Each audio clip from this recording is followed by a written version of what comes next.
Hey everyone, my name is Raphael Dabrowski. I'm just going to show you some sound design and audio implementation I did for a video game called MouseHaunt. For this project, I was in charge of covering all the sounds for the in-game objects, emitters, character sounds, and impacts. So MouseHaunt is a 4-person multiplayer game where 3 of the players start off as mice, and 1 of the players starts off as a ghost, where they have to possess objects in order to kill other players to get them on their side. And so because of that, there's a lot of different objects in the game, as well as a lot of different impacts that go with the ghost throwing the object, or the object getting destroyed by the mice. Starting off with impacts, we have spinning objects such as the axe and the hammer. So when a ghost possesses an object, they have to charge it up in order to throw it. And depending on how much they charge it up, changes how far the object is thrown. So starting off with spinning objects in the game, such as the axe and the hammer, the ghosts first have to possess the object, and then they have to charge it up in order to throw it at someone. So when they charge it up, it'll start spinning. And then they'll throw it. And it'll hit something. So we have a switch here indicating whether it stays intact or breaks upon impact, and that'll change based on the health state of the object.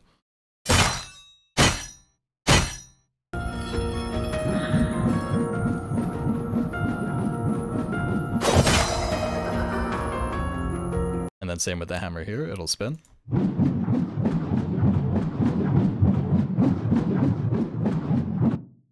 Then we'll throw it. And then it'll hit something. It'll stay intact.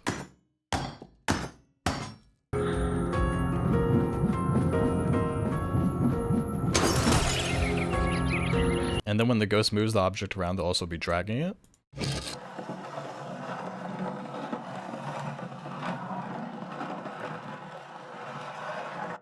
And then this drag switch container is used for all the different objects in the game getting moved around by the ghosts.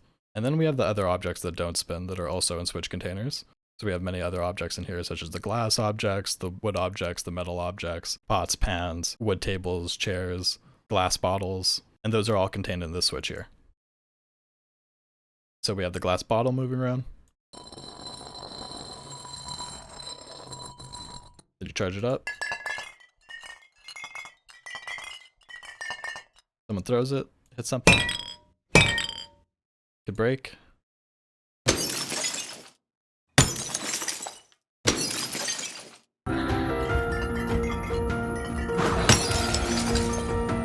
Or we have the metal objects. Drag it around.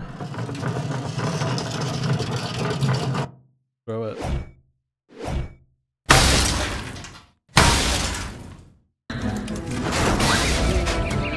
Or we have the wood objects. Drag it around.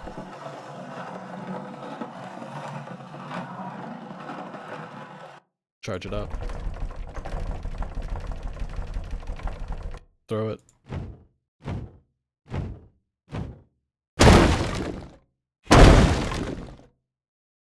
Or it just makes impact.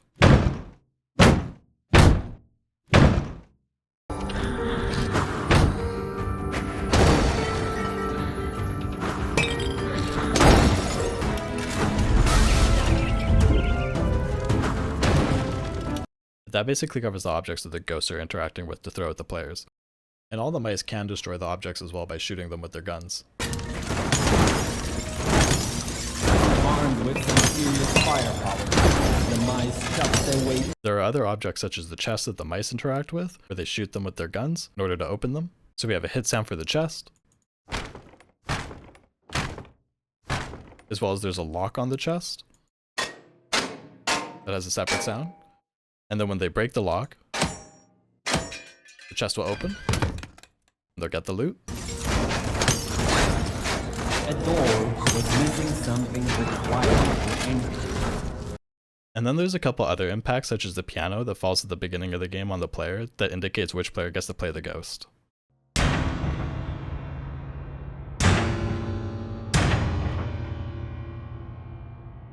They had to repossess them quickly if they wanted a second chance at their quest. And then in the game, there's an Indiana Jones ball roll style trap that's a barrel chasing the player down a hallway. So that has a sequence container that has the start and the rolling. And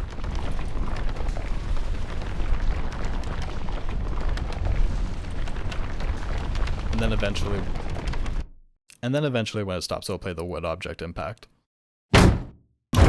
The mice made haste to escape.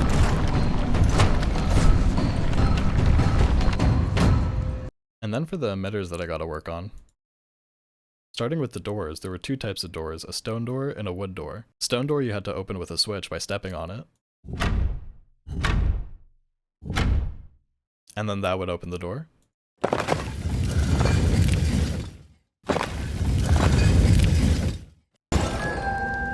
The locks on the chest were rusty and brittle. A good blast from the blunderbuss would break them easy, doing the pursuit of their objective. The cheese loomed ahead and shrouded. But there were wood doors that had to be shot open, so those had an impact sound. And that's how you would open those. They could feel the grudge of their former camaraderie. And then there were stationary objects that the ghost would possess, such as the fireplace, that had a door that would open, and fire that would shoot out at the player. So this blank container has the door opening and the fire coming out.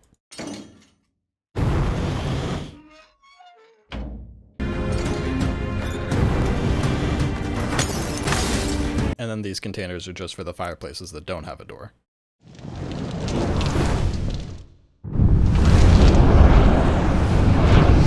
And then a sound for when the mice are hit. They would have to remain careful. And then there was also an empty suit of armor the mice could possess that had an axe that would come down on the player.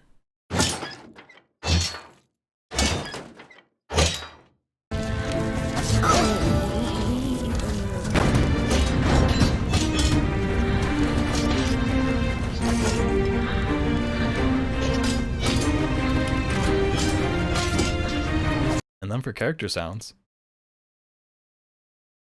we have mice footsteps, which I recorded myself on various surfaces, using paper clips that were taped to my hands to help emulate the sounds of nails of mice walking on the ground. And so we have them walking on different surfaces, such as the dirt here.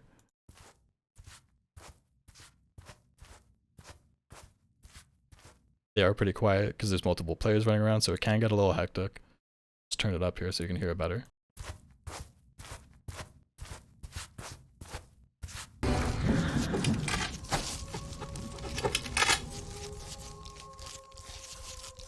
That's on the dirt. Then we have other surfaces such as stone. There you go.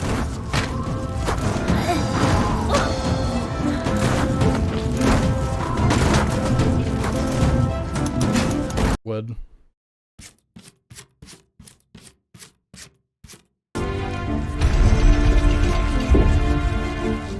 And then the mice also have a dodge as well.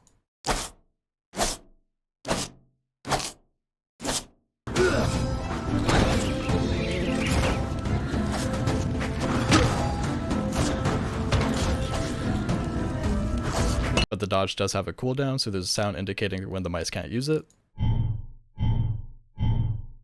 And then we have sounds for the mice when they get hit by an object, or an object misses them and it whooshes by them, so they get hit. You know, you can hear their flesh and clothing, and then it misses them, whooshes by. Or if an object does hit them, it can stun them as well.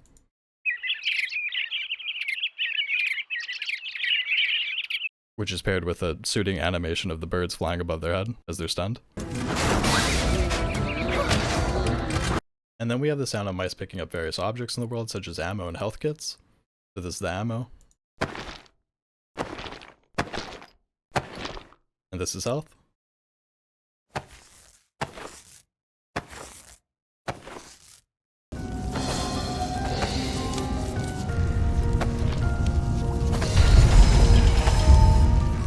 And that's basically all the sounds I did for the game MouseHaunt. It was a really fun project to work on.